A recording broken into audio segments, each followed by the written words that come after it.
Hello and welcome. I'm joined today by my friend Miles Smith, who's Assistant Professor of History at Hillsdale College and a vestryman in an Anglican church. It's wonderful to have you here again, Miles. Always a pleasure, Alastair. Great to talk to you. We've had conversations about politics before. Remember a few years back we had I one, I do. think it was with Susanna and Stephen Wedgeworth about voting. And I imagine we're going to cover some similar ground today, but maybe going into some different areas about the church and politics.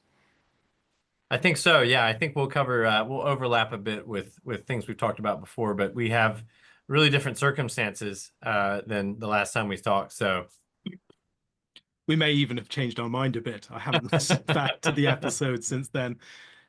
You've just come out with an article for Mere Fidelity. Can you maybe tell me a bit about that? It seems to be relevant to the subjects that we're discussing.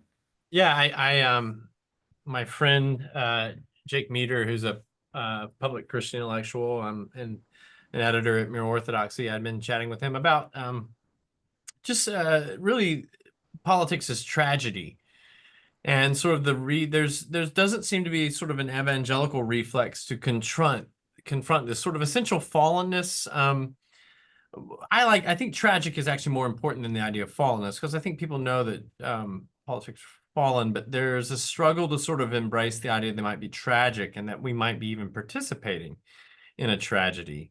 Um, my friend and colleague, Dr. Eric Hutchinson, a year or so ago wrote on sort of the classical capacity to understand politics as tragedy. He used examples from Plutarch um, and other classical sources, but this doesn't seem to be, this is sort of intellectual terra incognita for evangelicals. And I think it's important because there's a real tendency to sort of view every single potential political action as redemptive.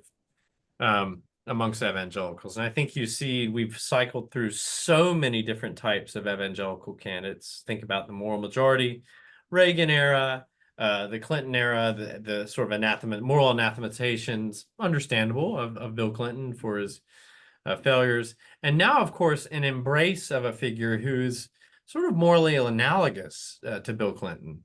The Clintons were at uh, Donald and Melania Trump's wedding, right? So um, I think you have to sort of ask, how can sort of this same group of people sort of arrive at so many different feelings about men who are sort of moral analogs? And there's something essentially tragic in that. I don't think that that means that there's someone you have to vote for. I actually um, understand the cases for people make for voting for people. I don't agree with all of them, but I think lest we get to the point where we think this is a fundamentally redemptive thing, I think we have to think that it's fundamentally tragic too, that the American Republic, which is a noble government. I'm an American. I'm proud to be an American. I love my country. But I can't sort of sit back and say, oh, this is really good. This will be redemptive. There's something or prophetic. You'll hear this. There's the Yeah. politics of perhaps prophetic, and I just am not really ready to call the potential exercise of the franchise for either of the major candidates prophetic.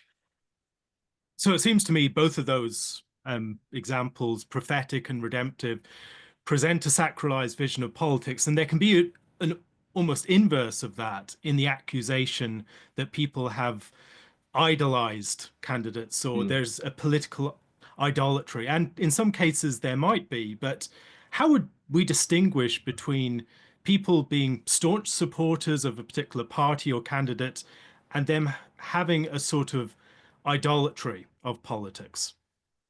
I think that when we begin to shape the life and the moral economy of the church towards potential candidates and towards rhetoric that seems to be based on justifying a particular candidate, there does seem to be a sort of political capture that's gone on, especially if that's done by ordained ministers in their capacity as ministers. I think this is what's particularly problematic. I think it would be I think "Thus saith the Lord" is a very powerful thing, and it's the scriptures, I think, think, admonish the church to use it very carefully. So I'm not sure that "thus saith the Lord" is something that should be used to justify the franchise in 2024 for either of these particular candidates. It just doesn't seem expeditious, and it seems like the churches it would use something very powerful frivolously. And so I think that in as much as there's with the candidates before us, my tribe, conservative people, conservative religious people, have tended to justify electing Donald Trump on not just religious, but often on biblical grounds or on sort of redemptive or prophetic grounds. And it's not that everybody thinks he's a good guy. I don't want to do a disservice. I think there's plenty of people who are willing to concede his moral failings. But what happens is there's this almost tendency to think that we couldn't possibly be participating in a mess. We conservative Christians who are well thought on, or who sort of think well on these things, we couldn't possibly be participating in a mess by our own participation. I think there might be a case for that participation. I just think it's kind of a tragedy. And I think it's something that we have to be okay with. We have to have the moral capacity, I think the capacity in our souls to think in tragic terms. I'm not sure that's a reflex for evangelicals. Maybe an example of this thinking in tragic terms would be Christian thought in the context of war and the recognition that wherever you stand in a war, it is a tragic situation, and there are decisions that will be made that are unavoidably destructive. Mm. And even if you're driven by the best motives, if you're involved, you are in some way complicit with, you have blood on your hands. You can think maybe of the way that David, as a man of war, was not allowed to build a temple. There's a sense in which there must be a divide between that activity for which someone needs to be set apart as a person of peace and someone who's a man who's engaged in a lot of bloodshed and conflict.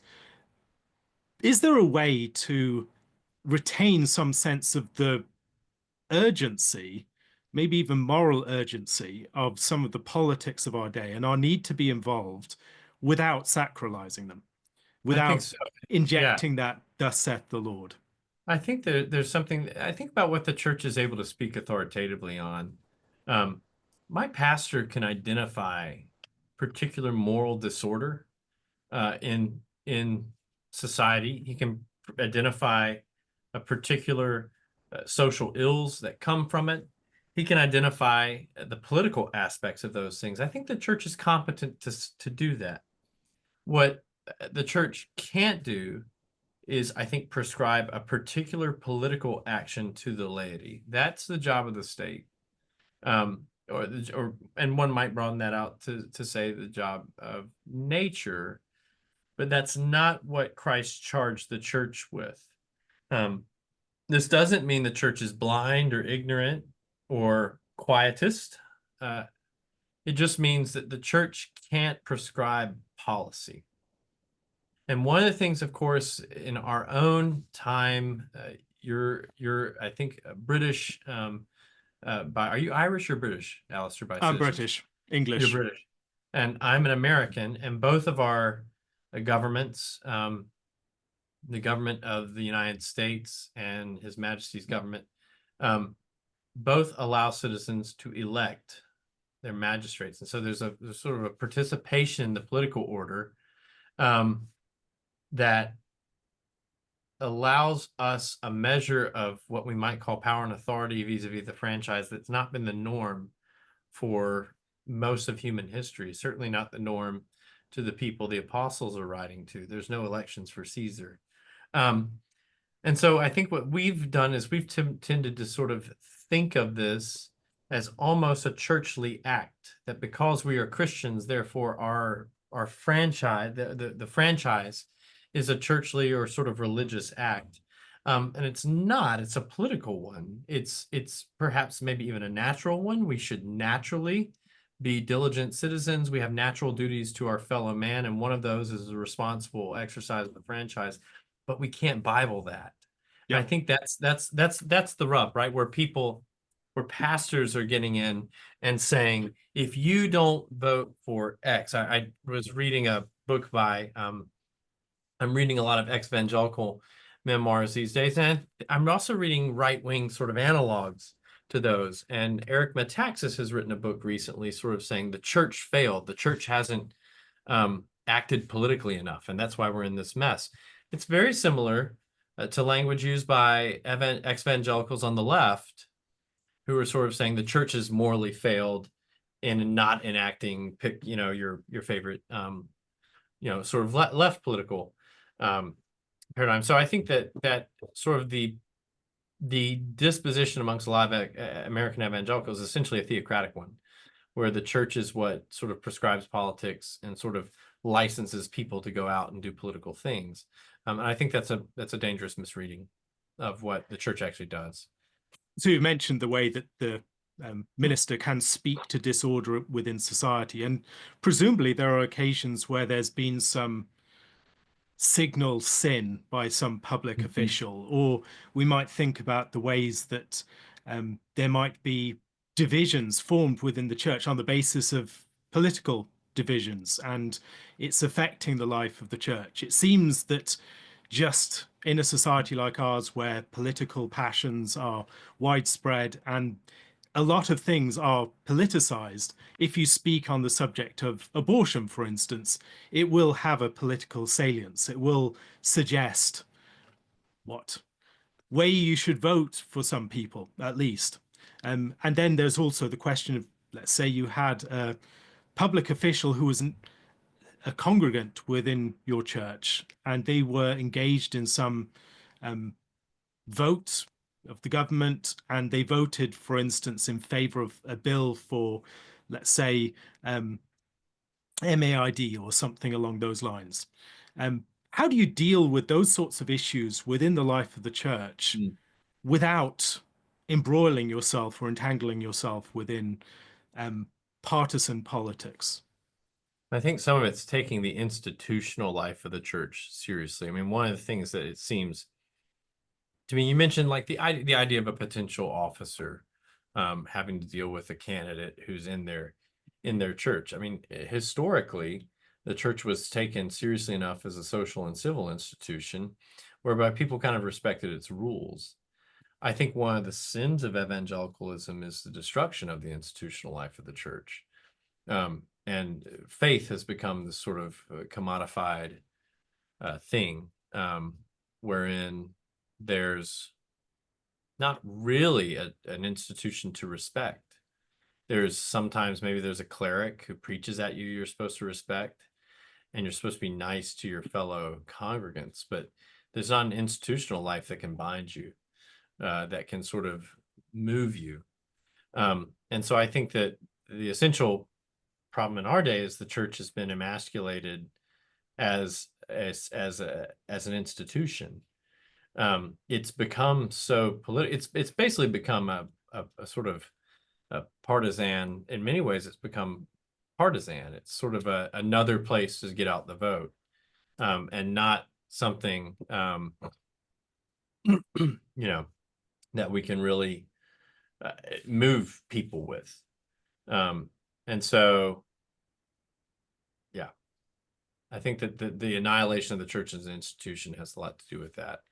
I can imagine someone responding to this by saying that the loss of the church as an institution has a lot to do with the disentanglement of the church from politics. It becomes Mhm. subsumed within this realm that is so politicized just within culture at large. Absolutely. Whereas formerly, when you did have established some sort of establishment, whether that was within the leading classes or whether it was within a fairly monolithic culture or whether it was just by the government recognizing and establishing the church in a more official capacity, that was what gave the church the sort of heft as a public voice, not just a voice Yeah. for a marketplace of religious consumers. Yeah, I think that change is particularly pronounced in the United States.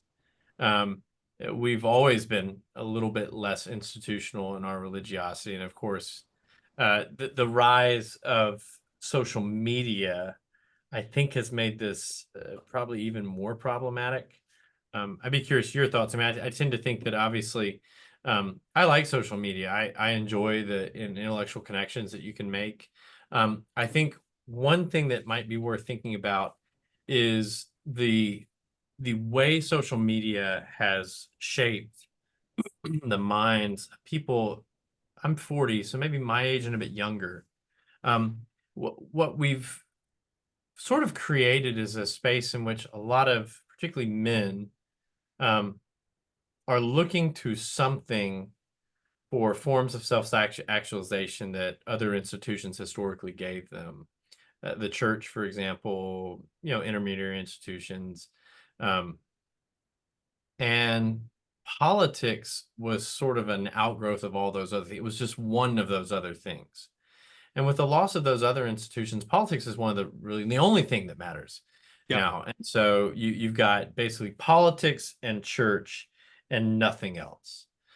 I And I do think think there's about also a tendency, simply because of um, the abstract weak, context weak character of social media, that it gets abstracted from particular contexts. Mhm. And what Yes. thrives in that is a sort of context-free discourse about ideology, politics being one instance of that.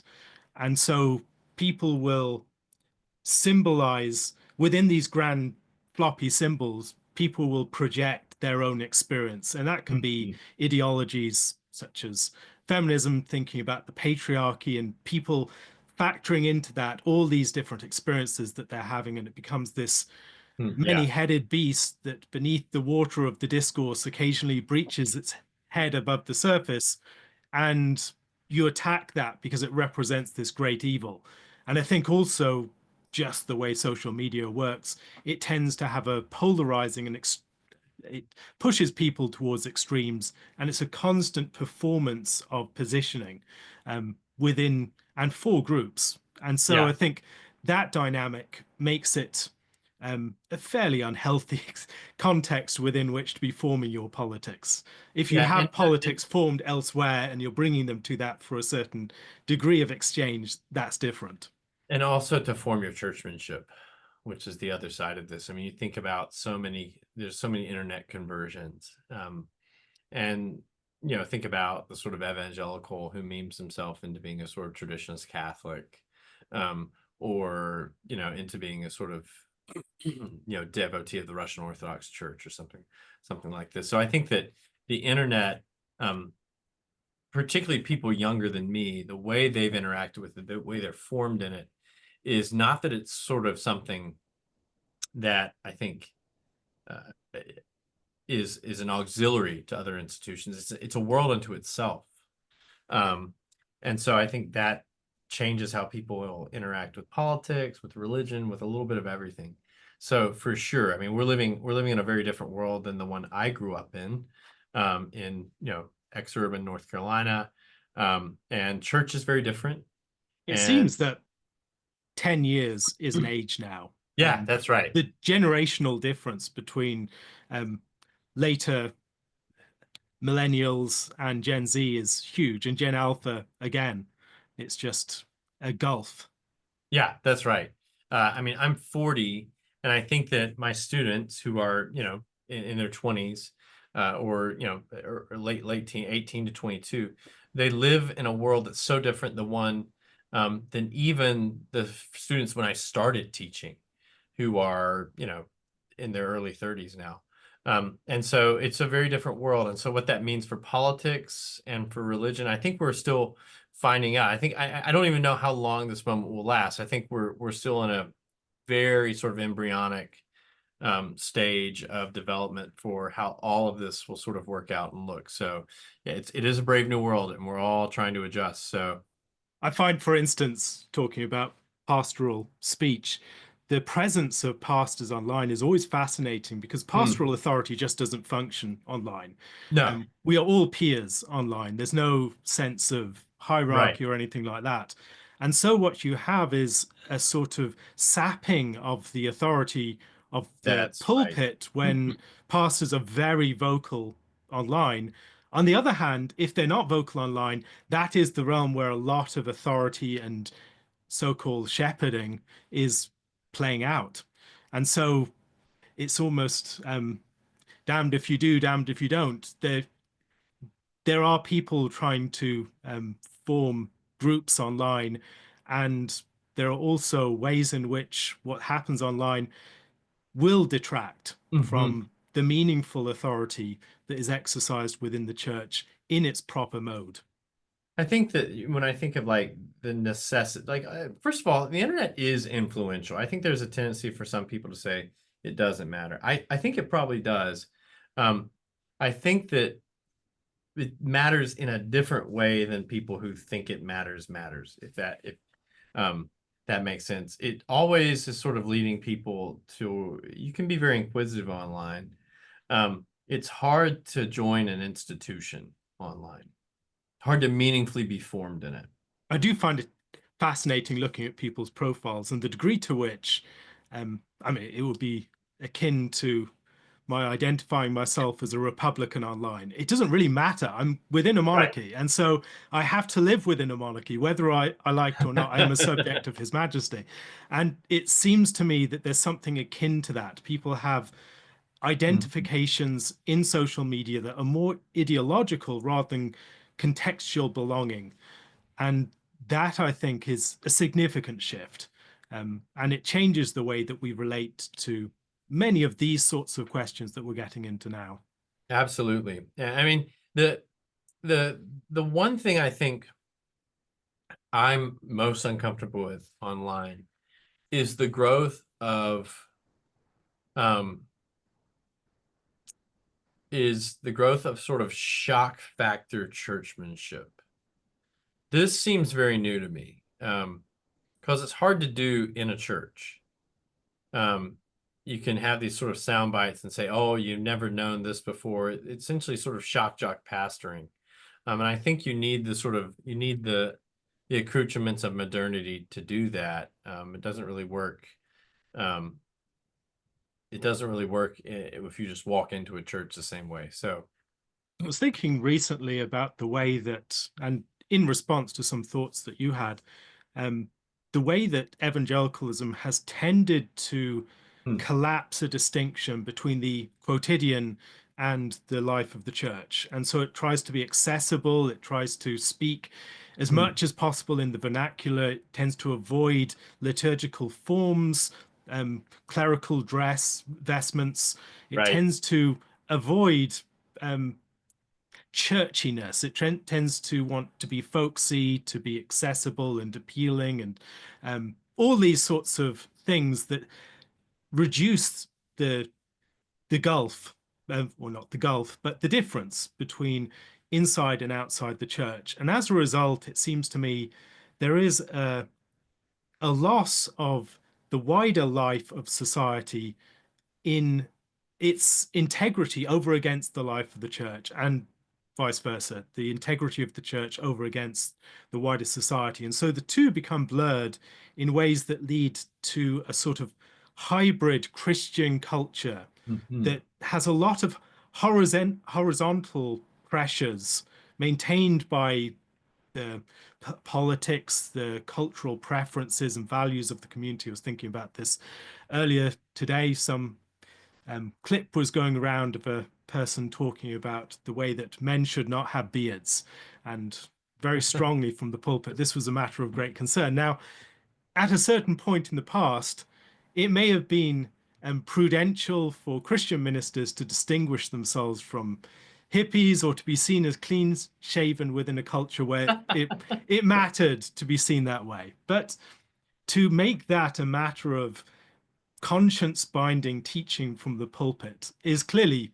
overstepping bounds, and we recognize that. Yeah. But within a certain type of evangelicalism, maybe more fundamentalism in that case, there is a blurring of the boundaries between church and Mhm. culture, it seems to me. Yeah, and I think that some of that is because evangelical church. I was at a conference and I made this statement. I want to lean into it. I don't think evangelicalism exists as a religious identity. I think it's social. And it's almost Darrell entire. Hart's book, Yeah, Deconstructing yeah, Evangelicalism, is very yeah, helpful on that.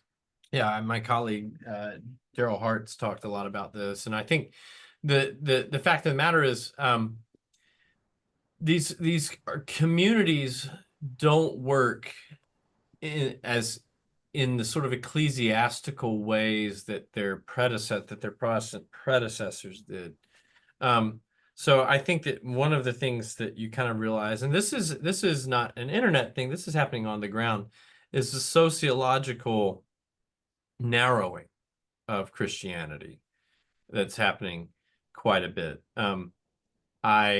It's typically conservative Christianity has become um, much more sort of Sun Belt um, family sort of oriented. There's nothing wrong with families or marriage or anything like that. But what it's become is it seems sort of a vehicle to maintain a certain sort of socio-religious identity that's it's downstream from moral majority evangelicalism rather than a transcendent understanding of what Protestant churchmanship is. And I think you see that in who the heroes of these movements are, and some of them are impressive people and likable people. But I think the problem is, I mean, I work in rural Michigan.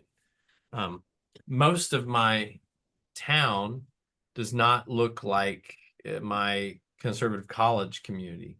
For example, it's working class and has the social virtues and vices of working class populations. And you might say the same thing about someone lives in a blue city or someone lives in a space. So I think that the problem is that conservative churches increasingly look like one type of place. And that's not an internet phenomena, but it seems to be that churches become almost merely social rather than being sacramental. And even the pursuit of that which is sacramental is often done to sort of ape a certain sort of sociocultural paradigm. Think about the sort of internet trad phenomena you have. And so we're living in a world where one has a hard time imagining a C.S. Lewis in a conservative evangelical church these days. I wonder also whether, again, getting back to the internet, there have always been these distinct contexts and subcultures, but the internet maybe brings us more into collision nowadays. And so there's a Right. certain Tim Keller type culture within many New York churches. Hmm. And if you press too much into that within other contexts, it's going to cause problems because it's not really fitted for a different type of Hmm. society to the same degree. And so it's maybe a certain enculturation of Christianity within New York and certain other urban contexts. But likewise with other positions, if but evangelicalism is maybe not good at having that diversity within itself. And certainly with a more populist inclined movement, Hmm. there will be collisions along those fault lines when we start to come into far more close interaction. I think the question becomes like, what's the essential cultus? Think about Joseph Pieper's language of cult and cultus. Like, what's the essential cultus of quote unquote evangelicalism? I think it's overwhelming. If you were to press down, it's going to be overwhelmingly social. I don't think it's ecclesiastical. I don't think it's sacramental. I think it's going to be social. And maybe there's good reason for that, but I'm just not sure that's what church has been Yep. historically. I mean, Uh, evangelicalism, I think, is a real thing, and maybe I'd push a bit against Hart on this front. I think it's a para-ecclesial hmm, identity that has tended to subvert and supplant ecclesial ones. And within that identity, the key movers and shakers will be publishers, Christian music, institutions of learning like Wheaton and things like that, and also lots of celebrities, names, and pastors sometimes, and sometimes just big conference circuit people. And that becomes very much a substitute for the church. Um, One thing I wanted to get into, and this goes back to something you said near the beginning about the shift to a society where there is universal suffrage, there's a sense of our agency as political agents. I do think there's been a shift with social media that that sense of political responsibility has been extended. It's not just the vote, it's speaking out on issues in this realm, which is not clearly public or private. It's some in between thing. And we all feel a responsibility to be vocal because we now have the means of publication to open to us. And so we feel in our own myriad little pulpits that we need to be speaking out. We need to be pushing people in particular directions. And that, it seems to me, is a problem not so much of the culture, but a problem of the media that creates a Hmm. certain culture almost unavoidably as a tendency of the media itself. Yeah, I mean, I agree completely. I mean, I think that uh, we mentioned earlier. You mentioned earlier on about evangelicalism. Like, there's this sort of this innate pure principle. There's this innate sort of celebrity drive, and there's an innate sort of need for media exposure. I mean, like, think about evangelical conference culture.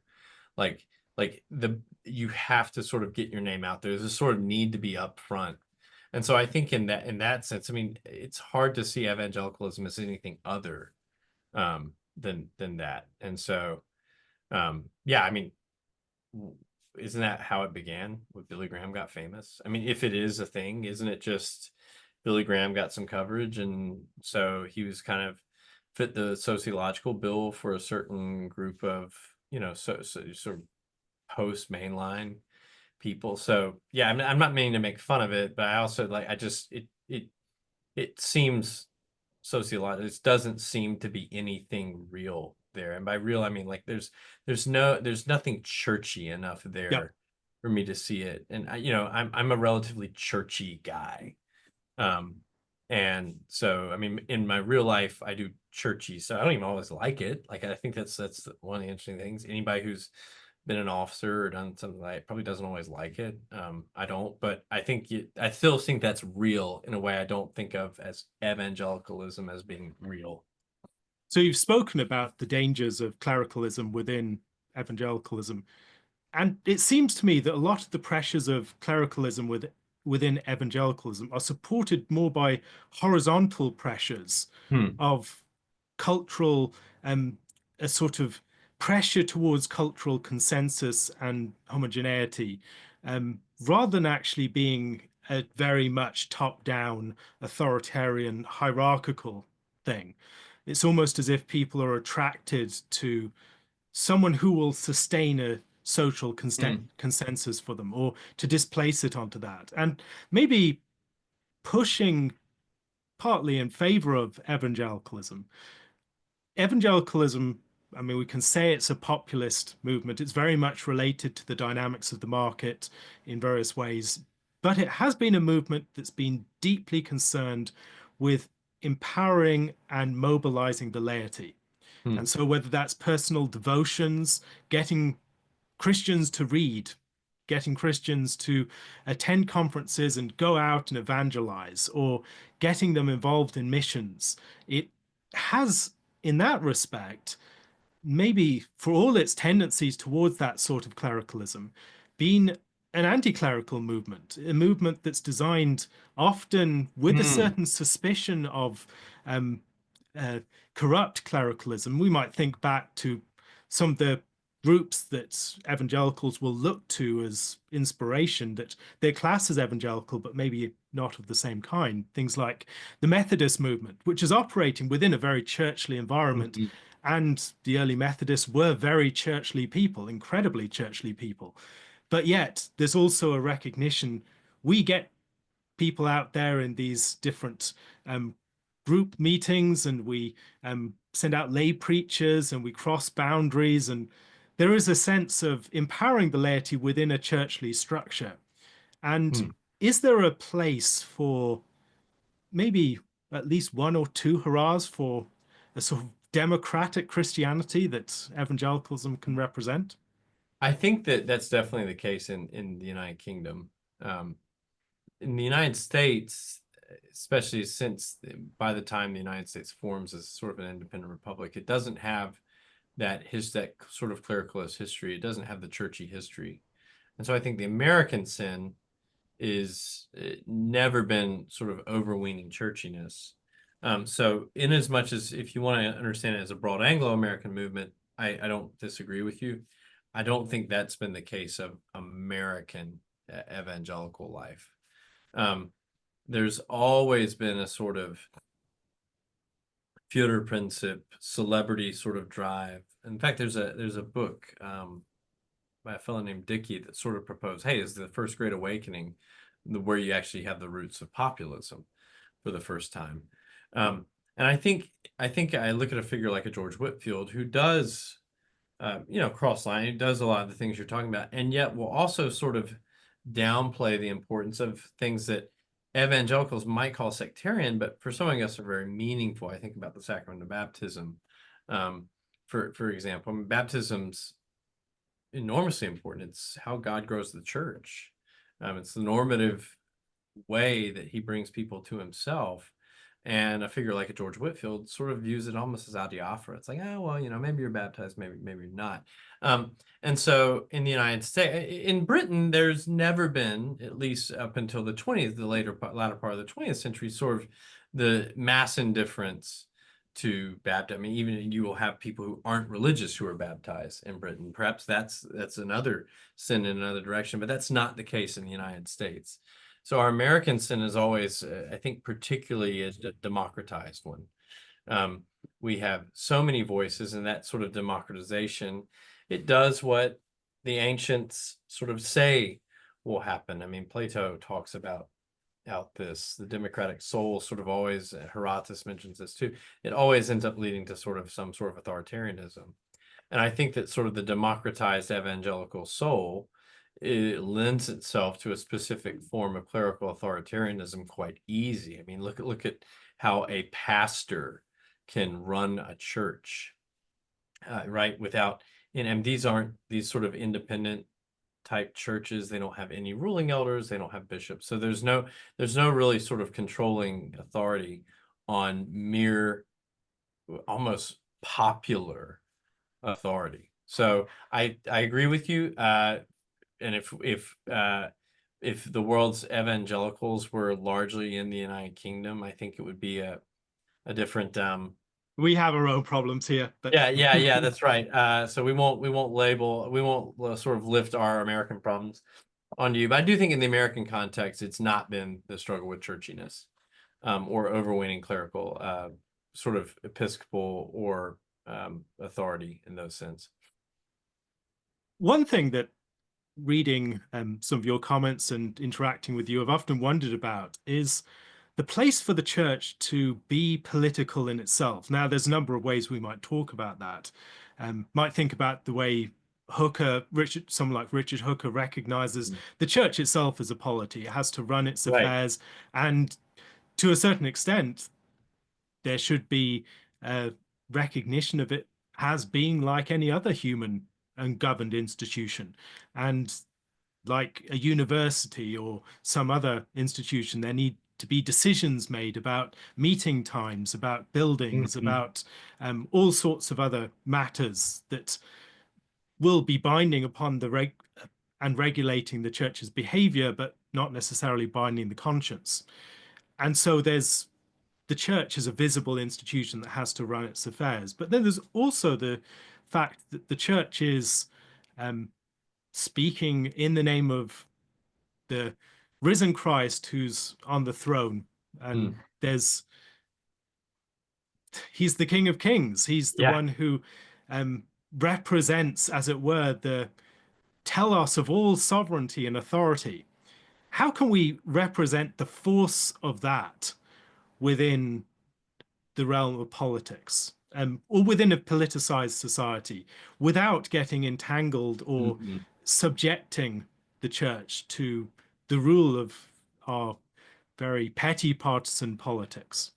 I think that in the United States, at least among reform circles, you'll often hear the term spirituality of the church used, and that's not an uncommon polemic. I was raised Presbyterian, so I tend to hear that. Anglicans I think, have a little bit of a better way of doing that. Anglicans will often talk about the independence of the church instead of the spirituality of the church. And I think this distinction is important because this Anglican language leaves a big space for the church to understand it's not merely spiritual, right? We aren't merely spiritual.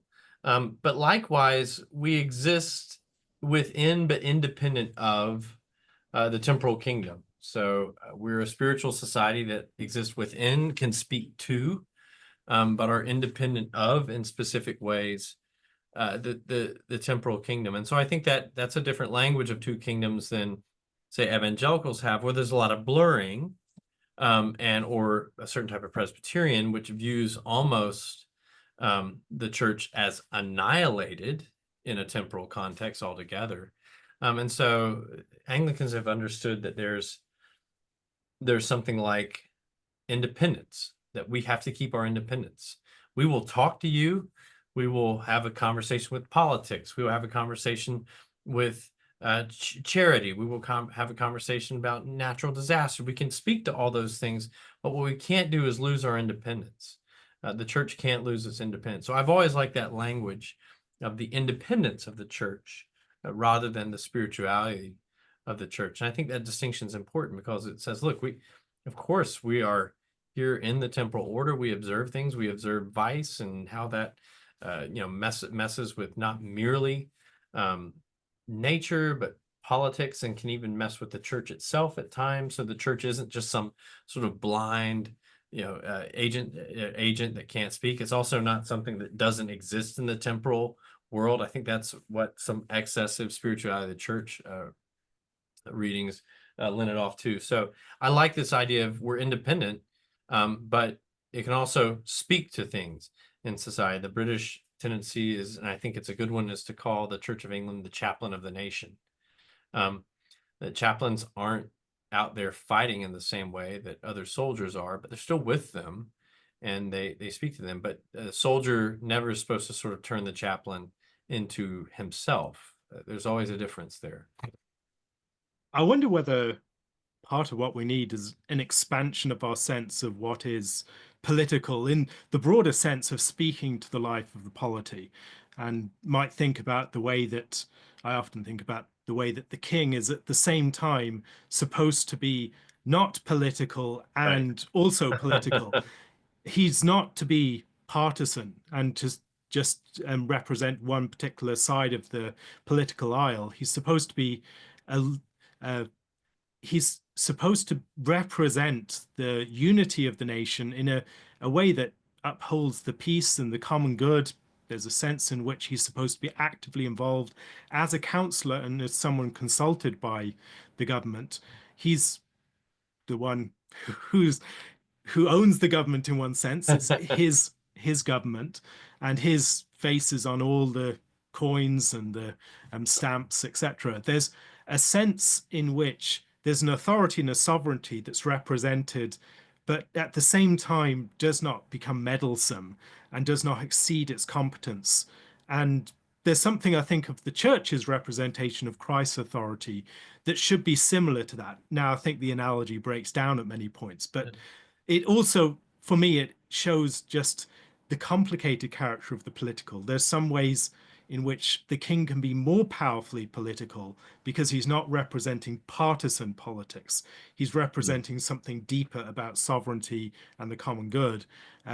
But that requires, I think, again, great prudence and wisdom on the part of pastors if they're going to do something similar. And to Well, I think recognize that in taking that position, there is actually a lot of power in not being involved in partisan politics. I think you brought up like a really important point here. I mean, politics is hard to do, or church is hard to do in a democracy. Because what democracy is meant to do, it's meant to politicize every aspect of society. Tocqueville talks about this, right? Americans are the most political society he had ever encountered. Fanny Trollope, the mother of Anthony Trollope, famously writes a similar travel log of her time in the United States in 1828. I'd be fascinated to read that. Oh yeah, it's very good. And she has a lot to say about revivalist Christianity, as you can imagine. Although the Trollopes were not sort of ritualist high churchmen, they're sort of broad church evangelicals. But both I of them. suspect Trollope attended the church that I attended as a child in Clonmel for a short Yeah, time. that very likely, very likely. And so, I mean, what's completely fascinating is like democracy is meant to politicize everything. And so, one of the tensions of, for example, at least the Presbyterian order and some of the Baptist order, Baptists and Presbyterians are still quite different on how they sort of render church and state. But you can't sort of have it both ways. You can't sort of say we want a world in which politics and religion are completely disconnected while also saying the American democratic order is exactly what God wants. And so I don't think that you can sort of Bible either of those things and have a consistent polemic. Monarchy is better in some ways for churches because it's someone who the church can directly talk to. There's a famous quote, of course, when King James the First says, "No king, no bishop, no bishop, no king." And so what that's tended to sort of be read as is James supporting the Episcopal establishment in order to support the monarchy. The other side of that, though, is he was saying, look, the king can go deal with your bishops when they get out of hand in a particular way. And so this is good for the people. So that even that relationship is just something very different, and it's hard for Americans to understand. We like our disestablished stuff, and I like it. I'm American. I'm a disestablishmentarian. I'm a convinced disestablishmentarian. But I don't want to Bible it. I'm just Yeah. not ready to say that thus saith the Lord on any of this. So So, in an American context, it can maybe um, be a situation where you wish things might be otherwise in certain respects, but things are the way that they are, and you're coming up to an election, and I mean, election seasons in America seem to be interminable. But how do you, as a Christian, um, relate to the political sentiments and debates and conversations going on? How do you participate in those without overstepping boundaries? And likewise for pastors. And what would be some of the rules of thumb that you would suggest? I think some of it's understanding that my churchly office, and which is a lay office, um, is such that I can do things that a minister can't. So I can actually write something and say something that the being in holy orders probably precludes you from. I think some of it's the laity having a better understanding of what their rights are vis-a-vis their ministers. And some of it's ministers understanding what you said earlier, that they actually have tremendous amounts of power if they steward their declarations well. I mean, think about it. If a pastor who never says anything political says something for the first time in like 5 or 6 years that sounds kind of, you're probably going to listen. You're like, wait a minute, he doesn't do that a lot. What's he doing? If the whole MO of a pastor is to be political, you're probably doing, you probably want to be a politician and not a pastor. And I think that's what's going on here. A lot of these guys are using clerical authority as a vehicle for de facto political authority. They want power. They want to be able to tell people what to do. And maybe they have a good reason for doing that. But there's only so many things that a pastor can tell the laity what to do on.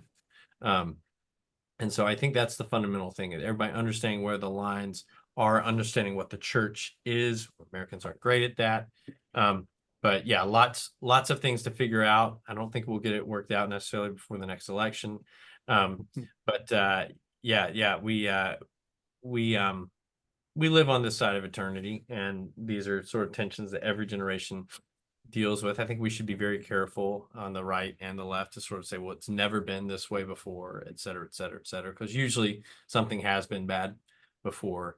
And I think some of the sensationalism that we see can sometimes lead people to confusion. So I do wonder whether the sort of clericalism that you mentioned, the temptation to overstep those boundaries and speak into areas beyond not just your competence, but your vocation, um, whether that's a more general thing, pastors speaking into areas of um, health and the mental health and the all sorts of issues of the day beyond even politics. There is, and maybe there's also an appetite for that sort of leadership, um, particularly as there's a breakdown of trust in a range of institutions within American society. There's a tendency to want to consolidate authority and trust in one or a few parties that represent a far more clustered and condensed authority and object of trust. And that, it seems to me, is more a product of those horizontal Mhm. pressures. And I think we all experience those in various ways. And it's not necessarily something exclusive to the church either. But that, do you have any thoughts on how to avoid that more social tendency, not just the pressure from the front? I think a lot of it is to recommit to the life of institutions. I wrote a book this year, and basically that's the point, recommitting to the life of institutions and just sort of taking that seriously instead of being constantly sort of, you know, thrown around by the whims of populations, maybe your own population too. Social media obviously makes this a lot harder, but it's just sort of being committed to the life of institutions. Um, it's not something we do well, but I think it's really essential as a stabilizing force. Miles Smith, thank you so much for joining me. Thank you, Alastair. Have a great afternoon. If you would like to hear more of Miles's work, I highly recommend his recent book that he just mentioned, published by the Davenant Institute, Religion and Republic. It's one I'd love to discuss with him at some point, and I would suggest that you pick up a copy as soon as possible. Thank you very much for joining me. Thank you, Alastair. God bless you all. Thank you for listening.